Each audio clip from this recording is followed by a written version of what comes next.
Hello! For today's video, we will be doing another balloon setup. Nandito tayo sa Hilltop Lamut, Ifugao at kasama ko ngayon ang aking mister at ang aking kaibigan. Ang color motif natin ay mixed red, yellow, orange at teal blue. Ang tema natin inspired by the Chinese dragons kasi dito daw sa karakter na to mahilig ang celebrant natin.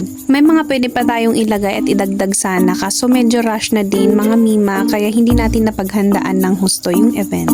Buti na lang din talaga nakaabot pa ang orders nating mga balloons. Kung hindi, baka magkakaproblema na naman tayo. Unang nilagay namin as usual ang panels at tinakpan namin ng tela. Pagkatapos, nilagay na din namin ang green carpet natin at nag-proceed na agad kami sa pagpapump ng balloons. Pabilisan ang pag-aayos natin dahil paubos na naman ang oras natin. Nahirapan kami sa paghahanap ng location nila Madam Client kasi naman nakatago ang bahay nila. Char! Mga kalahating oras din ang nagugol namin sa paghahanap mga mi kaya mga alas 4 na siguro kami nakapag-umpisa. Habang ang isa ay busy sa pagpapump, ako naman ay nagtatali ng balloons. Hindi ko pa nga natatapos ang garland ay nilagay ko na agad sa panel.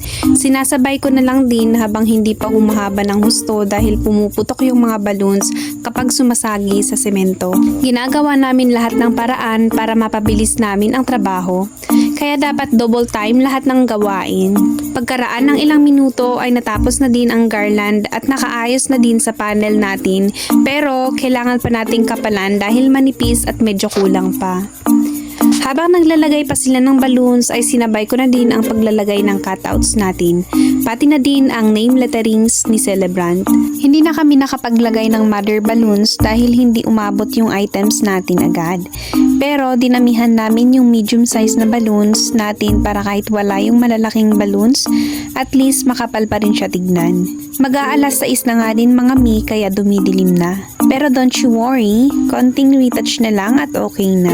Pagkaraan ng 3 oras ay tapos na din ang balloon setup natin. At ito na ang ating final look. Maganda sa pakiramdam na natapos na naman ang isang araw na may nagawa tayong isang setup. At masasabi ko nga na nakakapagod pero super worth it naman. Nakakataba din ng puso na kahit hindi pa tayo ganun kagaling, may mga kakulangan sa ating serbisyo pero may mga taong patuloy na nagmamahal at nagtitiwala sa atin. Maraming salamat sa inyo. Para laging updated sa ating videos, mag-follow lamang sa ating official page. Huwag din kalimutang i-share para maibahagi sa iba ang ating video. Maraming salamat sa panonood at hanggang sa muli.